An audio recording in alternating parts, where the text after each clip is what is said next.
Daxili sekresiya vəzləri və onların hormonları. Klinik endokrinoloji endokrin sistem xəstəliklərini, etiologiya, patogenezini, diaqnostika və müalicə metodlarını öyrənir və profilaktikasını aparmaq yollarını aşkar edir. Daxili sekresiyanı bəzən inkretor proses də adlandırırlar ki, bu da daxili sekresiya vəzlərinin hasil etdiyi sekret, daha doğrusu inkret birbaşa qana və ya limfaya daxil olur.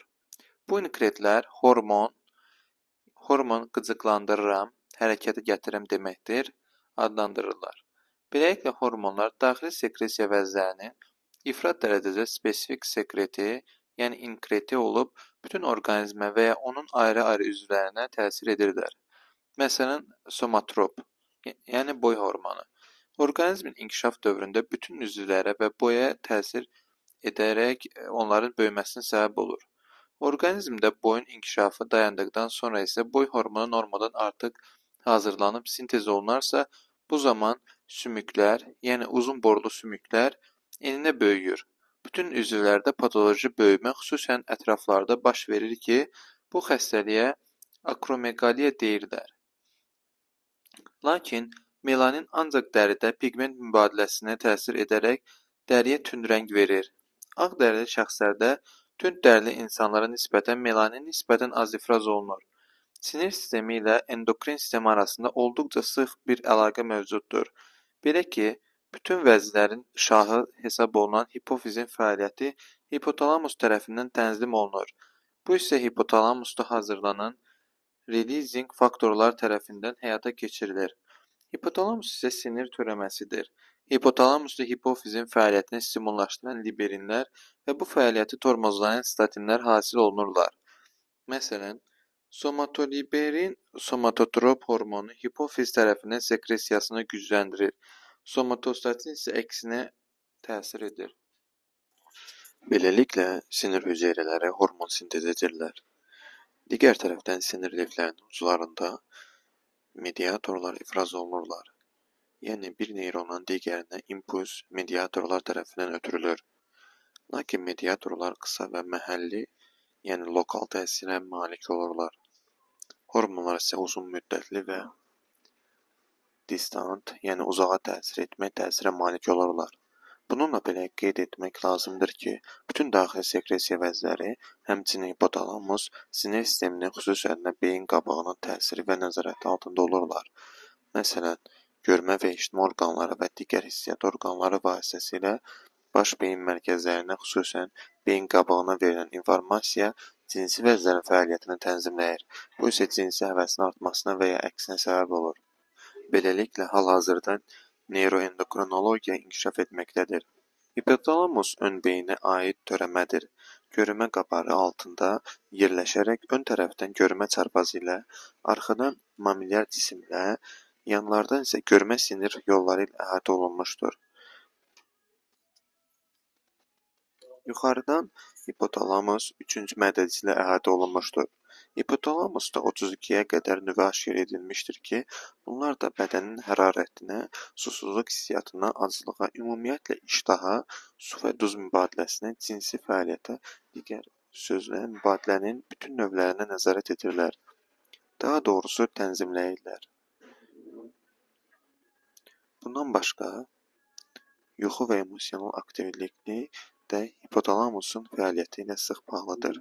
Hipotalamus sinir və endokrin sistemləri arasında birləşdirici həlqə rolunu oynayaraq orqanizmin daxili hemostasını təmin edir. Belə ki, hipotalamus aralıq beyində 3-cü mədəciyin əsasında yerləşmişdir. Hipotalamus onda yerləşən nüvələrin vasitəsilə orqanizmin hərarətinə, iştaha, aclığa, su və duz mübadiləsinə, orqanizmdə olan bütün endokrin vəzlərə hipofiz vasitəsilə nəzarət edir və lazım olan tənzimləyici təsirini göstərir. Bundan başqa hipotalamus yuxu və aktivliyə təsir edir.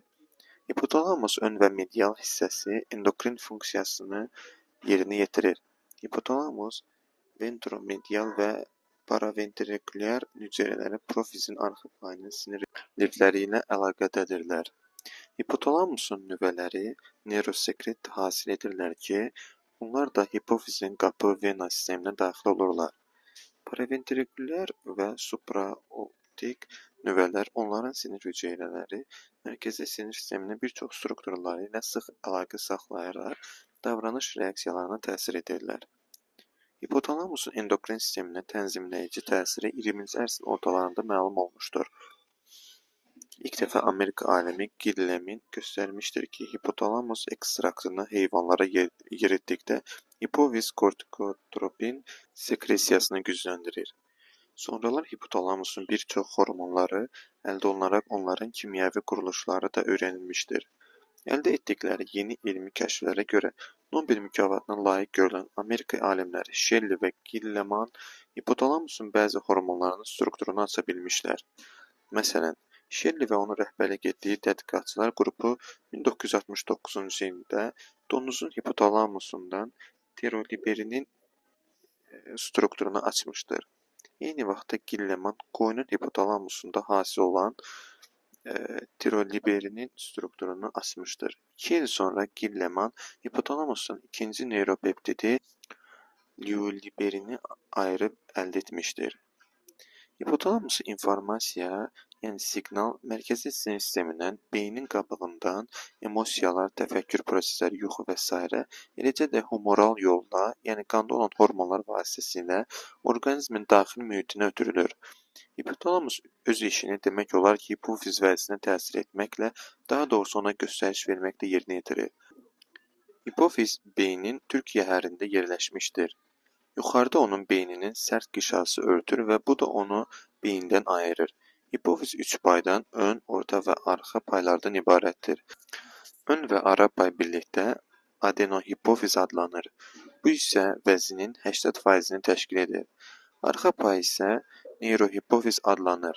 Sübut olunmuşdur ki, neyrohipofizdə hipotalamusda ifraz, yəni sekresiya olunan oksitosin və vazopresin hormonları toplanırlar. Yuxarıda qeyd etdiyimiz kimi, hipotalamusda ifraz olunan liberin və statinlər hipofizin ön payına hipofizin qapı venası sistemi ilə daxil olurlar.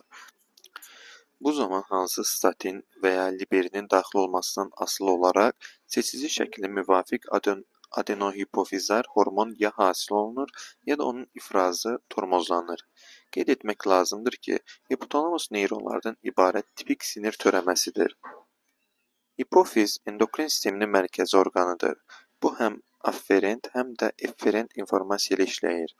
Yəni hipotalamusdan daxil olan releasing faktorlar, söz yox ki, hipotalamus beyin qabığının nəzarəti altında fəaliyyət göstərir.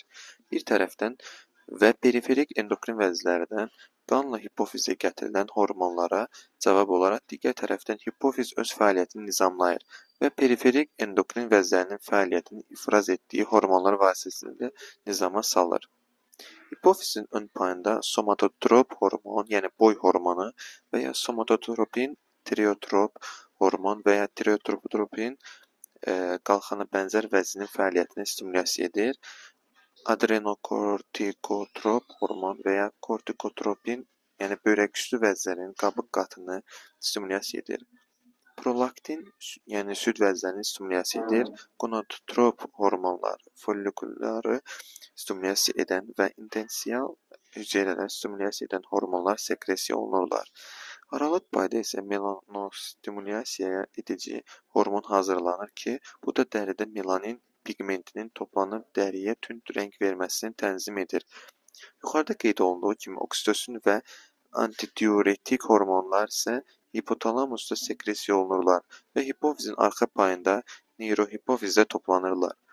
Digər endokrin sistemi vəzlərindən qalxana bənzər vəzi, qalxana bənzər ətraf vəzləri, timus böyrəküstü vəzlər, mədə-altı vəzinin Langerhans adacıq aparatı, cinsi vəzlər, yəni qadınlarda yumurtalıqlar, kişilərdə isə xayalar aiddirlər. Qadınlarda hamiləlik zamanı çift bir çox hormonlar hasil edərək ana ilə dölün orqanizmləri arasında homeostazı saxlayır və hamiləliyin axıra qədər normal keçməsinə şərait yaradır. Epifiz beyində 3-cü mədəciyin üzərində yerləşir. Sinir törəməsidir və melatonin ifraz edir ki, bu da orqanizmdə pigment mübadiləsini tənzim edir. Bundan başqa, belə hesab edirlər ki, epifizin şişləri, yəni pinealoma zamanı vaxtından çox əvvəl yaşına uyğun olmayan cinsi yetişkənlik müşahidə olunur. Timus vəzisi immun sisteminin mərkəzi orqanıdır və hazırda timus vəzisini də endokrin vəzi hesab edirlər. Bu vəzidə timozin və timopoetin ifraz olunur ki, bunlar da immunoloji prosesləri tənzimləyirlər. Timusda daima makrofaqlar və leykositlər təlim keçirərək ixtisaslaşırlar və bu limfositlər T limfositlər adlanaraq aldığı ixtisaslaşmış təlimə uyğun olaraq T killer, T helper və sair subpopulyasiyalara bölünürlər.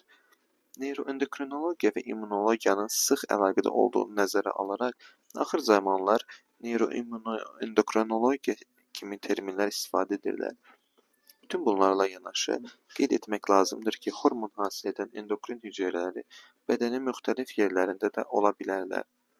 Buna misal olaraq, həzm sistemində xüsusən mədə-bağırsaqda ifraz olunan gastrointestinal hormonları, yəni qastrin, xolesistokinin, pankreozmin və s. göstərmək olar.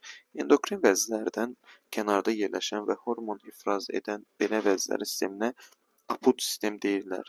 Ümumiyyətlə, hər bir endokrin vəzi və onun törətdiyi xəstəliklər barədə məlumat irəlidə uyğun fəsillərdə veriləcəkdir.